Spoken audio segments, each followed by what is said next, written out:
Healing Series, Forgiving What You Can't Forget by Lisa Turkhurst. Chapter 11, Forgiving God. Getting hurt by people is hard. Getting hurt by what God allows can feel unbearable. What I might phrase my delusionment as a question of why or how. When I lay my head on my tear-soaked pillow, questions can turn into bitter feelings. I probably wouldn't want to raise my hand at a Bible study and admit I'm honestly struggling to forgive God, but I have questions around this. I have hurt feelings. Maybe you do too. This is where I was last week. I truly believe God would give me some time before another hard thing hit. We have a large family with lots of people who are very involved in one another's lives, so it's only understandable that there's always some kind of situation. I'm usually able to just roll with all the personalities and different ways of processing. But last week, there was a situation brewing that I couldn't help reacting to with extra sensitivity. Some of my people were wanting to invest in a new business. Everyone seemed on board but me. Again, it takes me time to figure out exactly what I'm feeling. And though I couldn't exactly put my finger on it, I knew my fear around the situation was intense. All I could see was disaster ahead. It wasn't life-threatening, but every time my people were discussing it, I felt personally threatened. It felt personally threatening to me because they all assumed I'd willingly invest along with them. I was certain God was going to take care of handling it and shutting the whole thing down. I prayed. I built a very solid case with God and all my people. I trusted this was going to go away. Right from the beginning, I didn't think this investment was a good idea. I shared my concerns and even made a list of all the impossible obstacles that would need to be moved in order for me to agree to participate. There was no doubt in my mind that either God would prevent this or the complications would make it a moot point. Either way, I just knew it would all work out. But instead of God closing the doors, it seemed one after another were being flung open. It was like a miraculous intervention in reverse. Instead of God preventing it, it looked like He was moving to make it happen. And while my family was more and more thrilled by each passing day, I just got more and more withdrawn. I tried so hard to see the good in what was happening. I tried to remind myself that my family members are smart business people with good track records. I tried to remind myself that not every feeling of fear is an indication of impending doom. But no matter how I tried to rally, I couldn't override the main storyline in my head. Sometimes worst-case scenarios do happen. Hasn't the last season of your life made that crystal clear? Why won't you people listen to me? I was so incredibly anxious. Then I was just increasingly mad and moody and stewing as every single obstacle was removed, and suddenly this wasn't just a conversation. It was becoming a reality. Not only did I want to completely withdraw from my family, but I wanted to get a bit quiet with God too. All I could see was all the chaotic potential. I wish I could tell you I handled this with mature attitude, eager to have calm conversations, seeking clarity and common good we could all agree on, but I did not. I pouted. I made some comments that left no room at all for speculation over where I stood with all of this. I felt like my concerns didn't matter to anyone. I cried so they could hear me. I shut cabinets and doors with extra force. I could feel the bitterness settling in as I planned all the I told you so scripts that would make me feel so very justified when this thing bombed. I sat down in front of my journal and wrote the word confused. And almost immediately a phrase flashed across my mind. This investment is an answered prayer. What? There was no way that what I was looking at was part of God's answer to me. I refused to acknowledge the statement, but I also couldn't unhear it. Now, every time the investment was mentioned, I heard that same statement. This is an answered prayer. I've sat with the thought for more than a week now.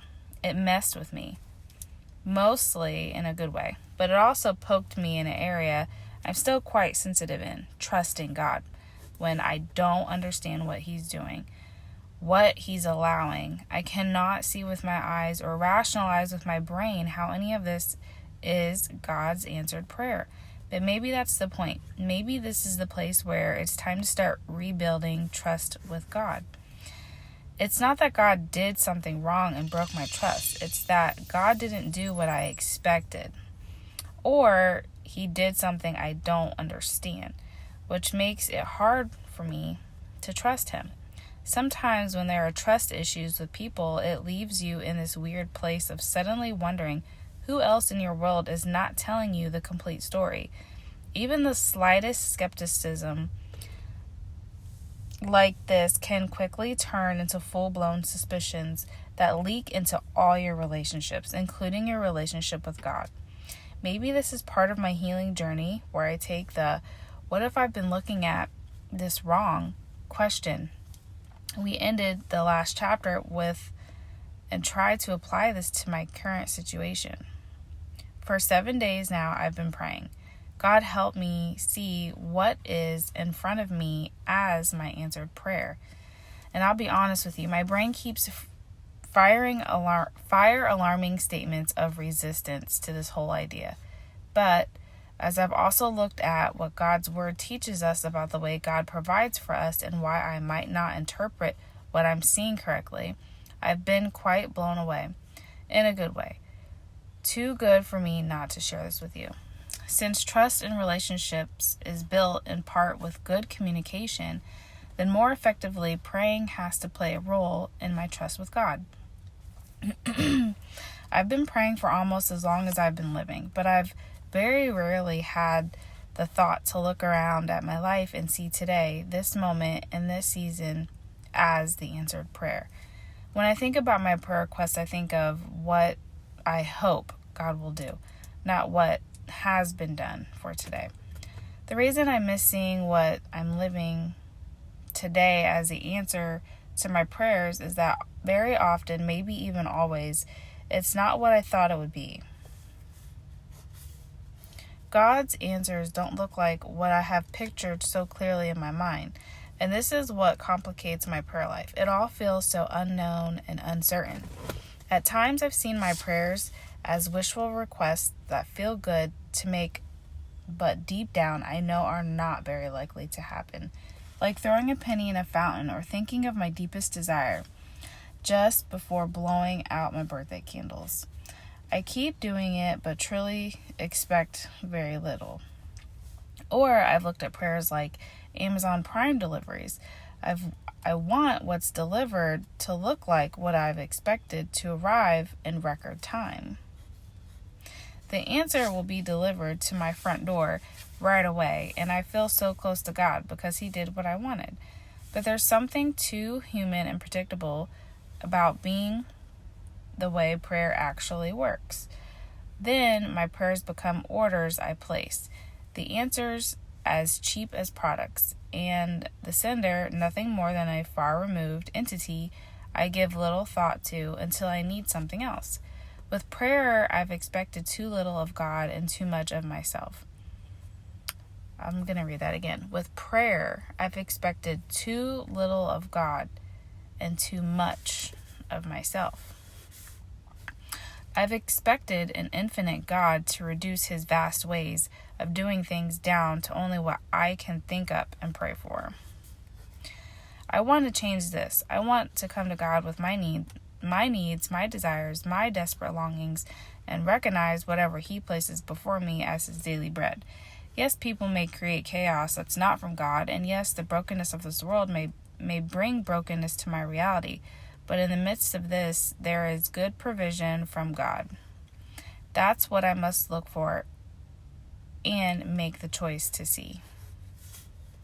When Jesus taught us what to pray each day, his first request was for daily bread. But isn't it true that bread took on many different forms in the Bible? Sometimes it looks like a loaf from the oven, Leviticus 2:4. Other times like manna from heaven, Deuteronomy 8:3. Or best of all, like Jesus, who declared himself as the bread of life, John 6:35.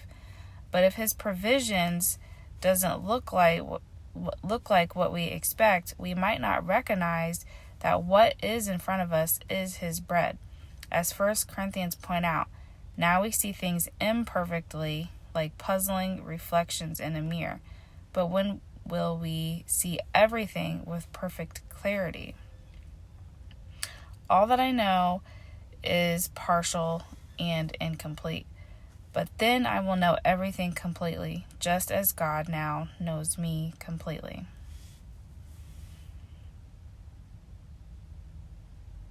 That's chapter 13, verse 12 in 1 Corinthians. Only God can see what's missing in our lives as we ask for his provision. We feel the ache of a need and naturally fill in the blank of what we need. But our lives are like a jumble of puzzle pieces. We are just slowly putting things together piece by piece, and while we make some connections of how things fit together, we don't yet see the full picture. Therefore, we can't possibly know exactly what's missing. God sees it all crystal clear. He's never unsure or afraid or intimidated by the gaps. He allows missing pieces so that we don't have to do it all on our own. This is where his provision fits in. He always sees the shape of the missing pieces and gives a portion of himself, which sometimes looks like a loaf, other times manna, but most of all like Jesus. All three are God's perfect provision, but with our human eyes, we would probably only recognize the loaf of bread as good and most fitting. And what a tragedy that would be. We may be crying because nothing looks like a loaf while we have manna all around us. Even better, Jesus himself. The loaf of bread may be what I want from God, maybe even what I expect from God. But if it doesn't look like I think it should, it can make me question his love, or maybe even begin to resent him for not coming through. I want his provision to look the way I think it will. But isn't the loaf the least miraculous of all the forms of bread? It's the kind of provision we have to work to receive from the ground. We harvest the wheat and process it and bake it with our own hands. But maybe that's what I like so much about the loaf of bread. Since I'm working for it, I have a sense of control. Manna, on the other hand, represents what God simply gives. The manna that fell from heaven for the children of Israel was God's perfect sustenance for their desert living. It looked more like little seeds or flakes than loaves of bread, and yet it came directly from God, day by day, not from nature, and kept more than 2 million Israelites alive in the desert for the 40 years they needed it. It was miraculous. But even with manna, people had some part to play. They had to go outside of their tents to pick it up. They didn't grow it, but they could count on it consistently. So control and consistency make me feel like I'm trusting God when in reality, I'm just counting on him to the level that he comes through for me. Let's not forget the best kind of bread, though, which is the bread of life, Jesus himself. This isn't provision we work for or provision we simply pick up. This is provision in Christ, deposited inside of us, that nourishes and sustains us all the way down to our souls. Jesus is the most miraculous provision and the one already given to us today, but maybe the least recognized as being everything we need, and the one we struggle to trust because he is the provision we can neither control or consistently demand to be delivered on our timetable. Ugh, that's not fun. That's not a fun sentence to read, but it's important to consider. That's in the book, you guys. That was not me. If we have Jesus today, we are living in answered prayer and perfect provision. The one who brings about good, even from the awful we are seeing in our physical eyes, is actively working on our behalf right now. In 1 John 2:1, Jesus is called our advocate. meaning he sits at the right hand of God and intercedes for us. Romans 8:34. He is talking to the Father about you right now in ways that, if you could hear him, would make you never afraid of what's in front of you. You wouldn't question his love for you or his goodness to you. Therefore, we don't need to forgive God. We need to trust him. Now, I know you might be saying, look, Lisa, what's in front of me is awful, so this doesn't make me want to trust God more. It makes me trust him less. I understand that. I've thought about my friends I've mentioned in the last chapter. One is sitting beside her daughter's bed in the hospital, hearing heartbreaking news from the doctor. Another will be going to bed alone tonight because her now ex-husband is with someone else. And the other one is still emotionally paralyzed with anxiety. So I could imagine them saying to me, I just want my daughter healed, my husband to come home, and my anxiety to go away. I just want my loaf of bread to look like the provision from God I expected. I know, dear friend, I know. I feel the same way about some of what's in front of me right now, too. Bigger stuff than just this investment situation. Hard stuff that still makes me cry. But if God isn't giving his provision to us the way we expect right now, then we must trust there's something God knows that we don't know. We may see in time or not until eternity. But until we see it, we can know with certainty that what he gives us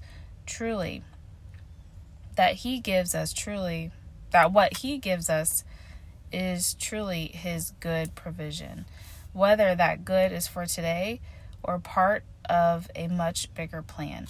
Even what we see in front of us feels confusing, even when what we see in front of us isn't at all what we thought it would look like. Even when we don't agree with what's good, we don't have to understand God to trust him. C.S. Lewis created a beautiful word picture I like to think of when I cannot understand what God is doing.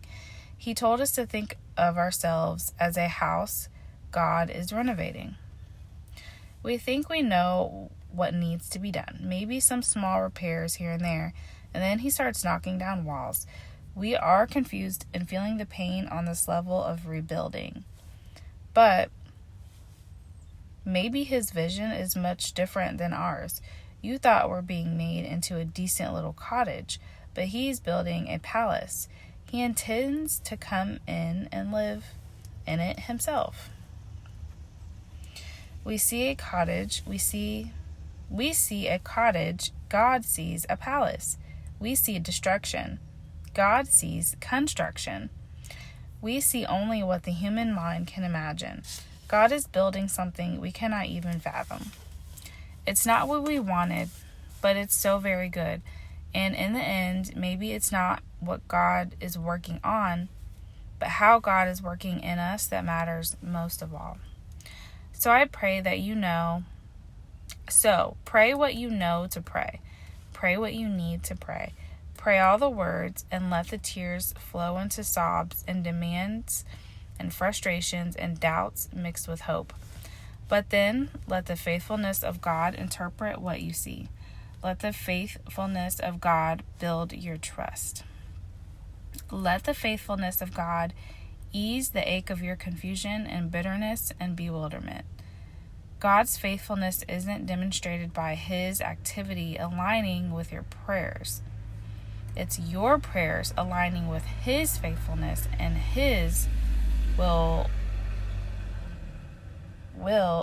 his will, where you become more and more assured of his activity. Even if, maybe especially if, his activity and his answers don't look like what you thought they would. I titled this chapter Forgiving God, not because God needs to be forgiven, but sometimes in the middle of deep hurt, our hearts can start to wrongly believe God is at fault. When we truly feel we've asked God for something urgently necessary, good, right, and holy, like saving a marriage or a loved one's life, or preventing something horrific from happening, and God doesn't do it.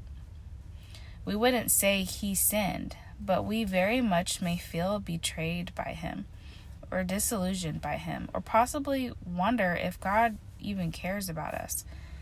When the evil of this world rage around us and terrible tragedies break our hearts, it's understandable why we weep, bang our fists on the steering wheel, scream out very hard words, feel consumed by the seemingly never-ending unfairness of it all, and wrestle through all the questions berating our grief-filled souls.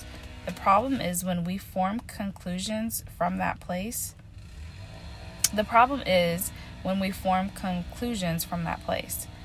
Because, as we've been talking about, our perspectives, especially while we are here, aren't complete. What we see today isn't all there is to see. Our thinking and our ways are imperfect. If we can't understand God's thoughts and his ways on our best days, we certainly will not be able to understand them on our worst days. The Apostle Paul was very direct with his instructions that we are to destroy arguments and opinions raised against the knowledge of God. For though we walk in the flesh, we are not waging war according to the flesh. For our weapons of our warfare are not of the flesh, but we have divine power to destroy strongholds. We destroy arguments and every lofty opinion raised against the knowledge of God, and take every thought captive to obey Christ. 2 Corinthians 10:3-5.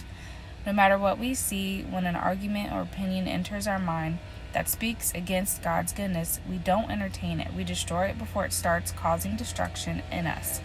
This is a much bigger deal than what I'd realized. Don't miss this. From the very beginning of Scripture, the enemy of our souls has used arguments against God to get us to doubt God and erode our trust in him. With Eve, the enemy used the lofty opinion that having her eyes opened was good and evil would help her be more like God because she would know what God knows. What a lie that was. She knew a world without evil. What the enemy tricked her into wanting was the knowledge of God, or the knowledge of good and evil. In Genesis, Adam and Eve eating the forbidden fruit didn't just allow sin in the world. They traded their perfect eternal perspective for an imperfect earthly perspective. I don't want you to miss this. Adam and Eve had an eternal perspective before sin. A perfect trust in God, because they saw everything in the light of his good plan and absolute goodness. But when they ate from the tree of knowledge of good and evil, they traded their eternal perspective for an earthly perspective. And when they received the knowledge of good and evil, confusion set in. Fear of the unknown replaced the assurance and peace they previously had. They noticed their own nakedness. They felt feelings of shame. They tried to cover themselves and hide. And one of the consequences of their sin was they had to leave the perfection of the garden.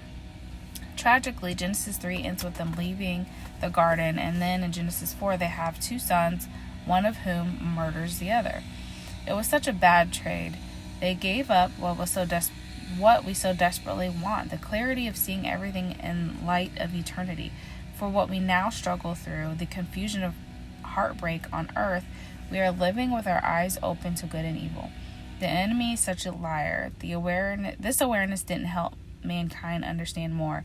Sin only makes us think that what we see on earth is all there is to know. Only God sees both the earthly realm and the heavenly realm from an eternal perspective. So only God sees the full picture with everything we face. From our vantage point here in this world, we can't see everything in a complete way. We can't see the complete story. We can't see the complete healing. We can't see the complete restoration. We can't see the complete redemption. We can only see the part that exists on earth. When I was saying God wasn't answering my prayers, what I was really saying was God wasn't doing what I wanted him to do. I know God is in control, but the more I can't understand what I see, the more I want to take back control for myself. We try to control what we don't trust. I think I've just wrongly assigned to God hurt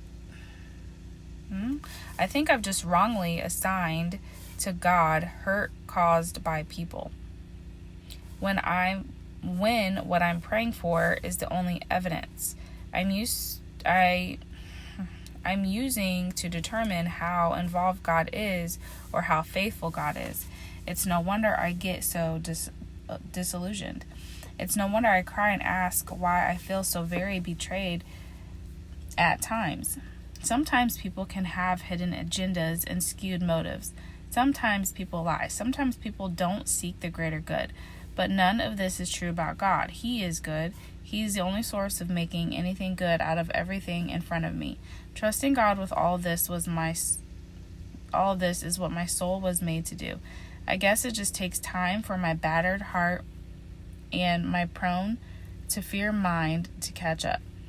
As I factor all this into the situation I mentioned at the beginning of this chapter, I'm starting to understand why I need to see what's in front of me as God's answered prayer. It's not that I'm convinced the investment itself is from God. It's not that I'm convinced the investment itself is from God. And certainly God did not cause my friend's daughter to be injured, or my other friend's husband to leave, or my other friend's anxiety to be so intense. God didn't cause it, but He's very much aware of it, and He's very much sees a bigger picture and a plan to take all this and somehow weave it into something that's good. Again, the opposite of faith isn't doubt. The opposite of faith is being too certain of the wrong things. Let's end this chapter with how I now see what I went through with Art. Remember the story I told you in the last chapter? The prayer meeting, the church, the absolute certainty I felt that God wasn't working? Enough time has now passed that I have seen more of the bigger picture unfold. Here is what I was too certain of. When I didn't see Art have an emotional response to the prayer service, I was certain that meant God wasn't getting through to him. When Art didn't respond to my emotions the way I thought he should, I was certain that meant he no longer cared about me. When Art was knee-deep in choices that broke my heart, I was certain he was absolutely elated in loving his party life. I was too certain of many wrong things. God was moving, God was working. Art wasn't having the time of his life. He now calls that season a nightmare. God was doing his best work in the unseen. And depending on how Art responded, God would either rescue me out or reconcile us in that relationship. Either way, each day was God's answered prayer. And though I very rarely got the loaves of bread I kept looking for, I was living a slow-working miracle. I just couldn't see it. I now realize God doesn't need to be forgiven. He hasn't wronged me. He hasn't sinned. I was just looking at the hardest place and thinking it was the end. I missed something so important, something I now see. What things look like from an earthly perspective, God sees differently. I kept seeing what I'd lost, the damage, the hurt, the pain. I was blinded to the fact that I don't know all there is, what's really best and what is not. And though the days were awful, I was not without God. Every day he was providing for me. Every day he was there. And whether I could recognize it or not, I was living in an answered prayers. I was living in answered prayers. So today I look at what's right in front of me through what I know to be true about God. This is a gift. This can be used for good. This is somehow part of a much bigger story, and I can trust him to also make it beautiful. Now, I just have to keep making the choice to look for the beautiful. Thanks for reading with me, guys. I would just like to share something about this topic that I have gone through. And, God's ways are not our ways. So, like Lisa's talking about, certain things are an answer to our prayers, but it might not look like it. And one of those times was when I was in a really sticky situation. I was really trying to get out of a relationship, and I was with someone who was 9 years older than me, and he was very manipulative. I was only 19, so I was extremely naive. And, he tried to put the friend card on me. And so I was like, okay, cool, we can be friends. But that didn't happen. And, this person was very clingy. And at that point, I was not walking with Jesus. I knew about the Lord, of course. I've known about him since I was very little. But I was never really walking with him. And at that time, I was so desperate. I ended up praying, and I said, God, please get me out of relationship with this guy. Like, I can't do it on my own. And 3 days later, I found out I was pregnant. Now, this was devastating news to me, you guys. I didn't want anything to do with this person. I just wanted him far, far away. And I could not understand why God would allow me to be pregnant with his child.